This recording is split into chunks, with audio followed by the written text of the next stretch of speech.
Hi guys, Chris here. I'm a doctor. I'm going to summarise your book, Peak Performance, Elevate Your Game, Avoid Burnout and Thrive with the New Science of Success by Brad Stulberg and Steve Magnus. So what's the scientific cycle behind growth and development?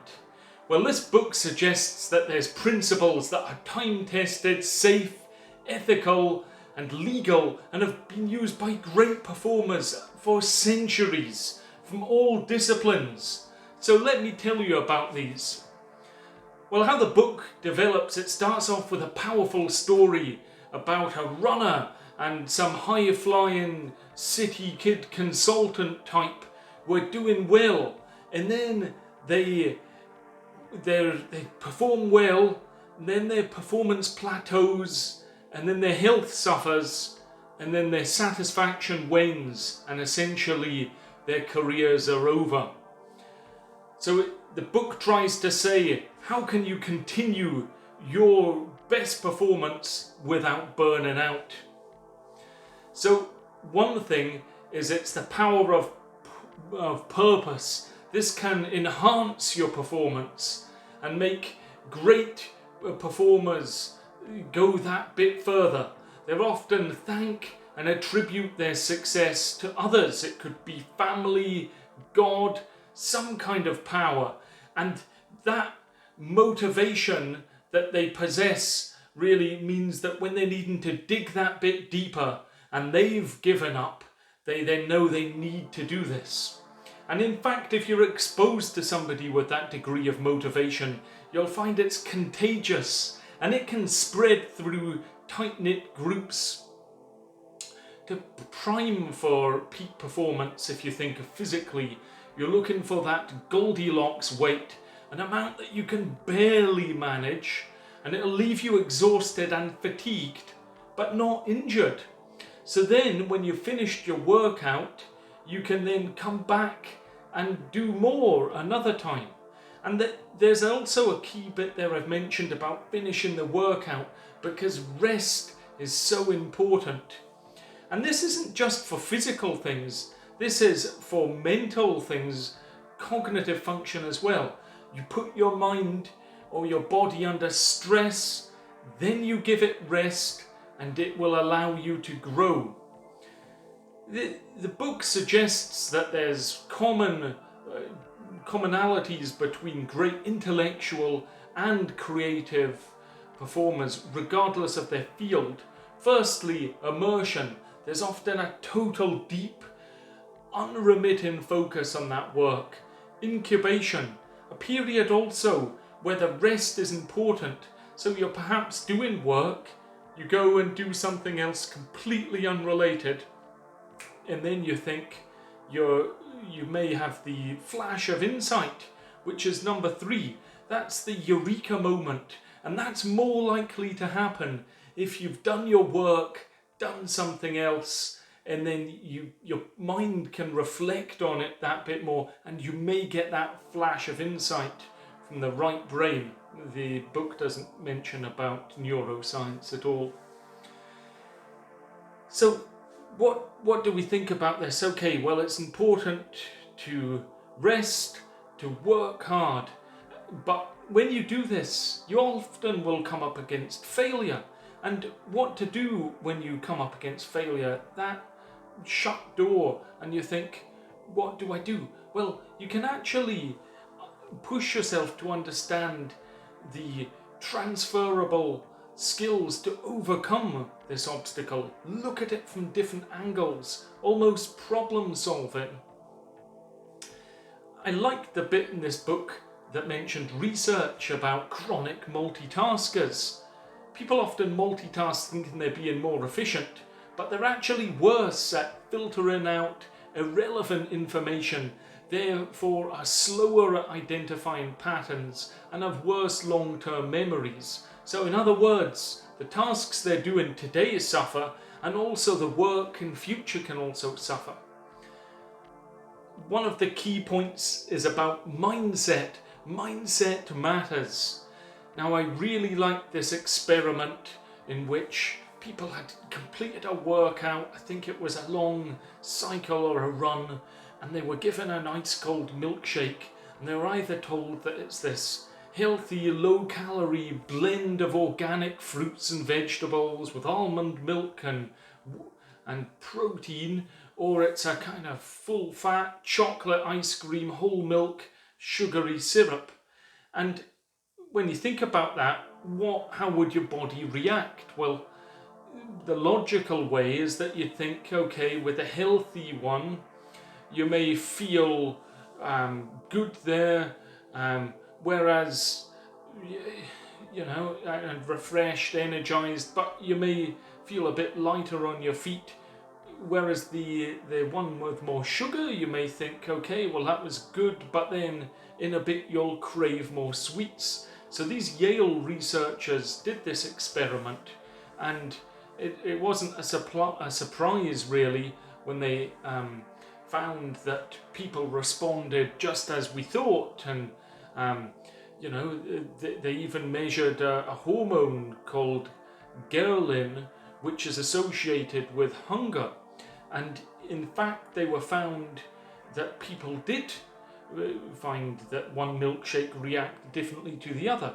But the main twist here, as I've almost given away, as I said, they were told this. They were actually given the same milkshake and just given a different description. And the whole body's physiological response was different. And that just shows that the mindset is crucial here to help. And remember that stress and rest is growth. As I've mentioned before, I'm just coming back in to reinforce it, because even with a good mindset, you still need to rest. And if you think of this in a bit more detail, during our waking hours, we experience stress from many different reasons. Then we go to sleep and we rest.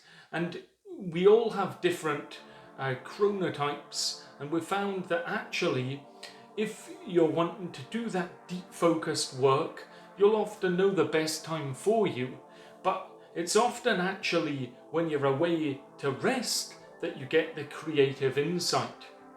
And when we think about burnout specifically, we think about holidays, and there is research that shows that 7 to 10 days can really have a positive, motivating effect on health and well-being for up to a month. And this week-long vacation can really diminish burnout. But there's a catch. If you then go back to the conditions that led to burnout, and if they're not resolved, then it'll just return.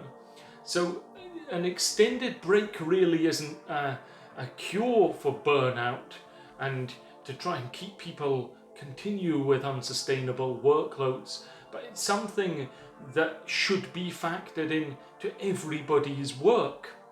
So rather than viewing a holiday, a time off work, as a kind of last ditch tool to save yourself, just factor these things in. And how can you do that? Well, with these performance practices, you should take 1 day off for work, 1 day off work every week. You should also try and strategically time your breaks to occur after periods of accumulated stress, because the more stress you get, the more rest you actually need. So ideally, you could time your holidays until just after the most stressful periods in your year. But whatever you're doing, when you're on holiday, you really need to disconnect from work. So that means physically and mentally, and instead engage in activities that are relaxing and restoring. There's another concept here about maximalists and minimalists. So if you want to be a great performer, and often people can be a great performer and have many different diverse interests, so they don't need to just purely focus on their thing, but you do have to be both the maximalist to become an expert, in that what you're doing is you're making the deliberate decisions, however inconsequential they may seem, so that you are able to focus on the particular thing that you're needing. So in other words, if you can cut out all the superficial things in your life, you'll then be able to fully, intentionally utilize your most precious resource of all, which is time. And a lot about how we make deliberate decisions actually uses up our brain power. So it's just like the muscles, they get tired after work. So try and make some, even what may seem like very small decisions, automatic, so that you can actually use your mental energy on the things that are the most important. So this is what the book refers to as adopting the minimalist to be a maximalist lifestyle. It's figuring out what really matters to you and what's worth expending your energy on, and then devoting the most minimal amount of energy to everything else. So during our peak hours, when we're hyper alert and focused, our conscious mind is often dominant, whilst in the off-peak hours we can become fatigued and struggle to main focus. As I've said, that's when your creative mind can kick in. So when we think about this, we wonder what makes the world-class performers. And it's actually the daily routines that they develop. They don't just develop these, they stick to them. They show up even when they don't like it. Great performers, they don't just show up for themselves, they show up for the greater good. Thinking about yourself, what may hold you back is ego, and ego minimalization is really important. And one way of doing that is overcoming ego with the power of purpose. So when we're faced with a challenge, our ego is saying to us, back away, back away. But if you have the underlying sense of purpose, then you can actually override ego and any self-imposed limits, because you know there's that self-transcending purpose that you must fulfill.